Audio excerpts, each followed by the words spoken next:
Hello and welcome back, Guardians. Today is Zer Day. What sort of Zer is thing located are you? on the right section here, I guess next to the Vanguard vendors, I guess is what you call them. Similar.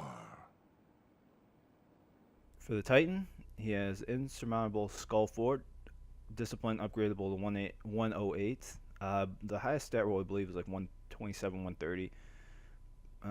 Really, this is only good for like Crota's End, just because you can pick up an orb and replenish your health. But besides that, I'd say this is not that good of a helmet. For the Hunter, you have the Knucklehead Radar. This helmet's main perk has the radar visible while aiming with your primary weapon. This is very good for PvP. I'd say it's decent for the raid too, for PvE wise, but I don't have a Hunter, so I'm not really too sure where that ranks. But the strength is upgradable 105, that's a little bit on the low side too. The Claws of Amhakara, or however you say it, for the Warlock, you gain an additional Scorch and Energy Drain melee. I'd say these are, for the stat rolls, this is pretty good. I believe the highest you can get is 65 if you have two things. So being the strength at 60 and discipline at 55 is pretty decent.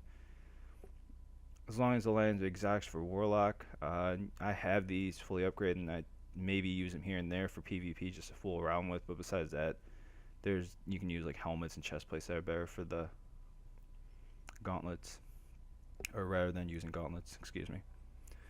Gun, he has a Red Death. Alright, so PvP is officially broken. As you know, with the latest patch, they buffed pulse rifles, making the Red Death one of the best guns to actually use in PvP. I mean, I thought pulse rifles were decent before the patch, but now they just make them completely broken. So, I mean, if you have, I'd definitely buy the Red Death if you don't have it. This is good for PvP. Plus, with the main perk being each kill heals you and speeds up your reload, this is very good for the Crota's End if you don't have any armor that allows you to get your health back. Then he has Exotic Shard and the Helmet Ingram this week for Exotic. Upgrade wise, he has the Mask of Third Man, 122. That's a pretty high stat roll. This is probably one of the best masks to have as a hunter for the raid. The replenish health when you pick up an orb. I believe this is the only thing besides actually meleeing something to actually gain your health back, unless you get the raid helmet and get lucky with the perks. Lucky Raspberry, upgradable 160. I'm pretty sure that actually is the max you can get for intellect or intellect roll.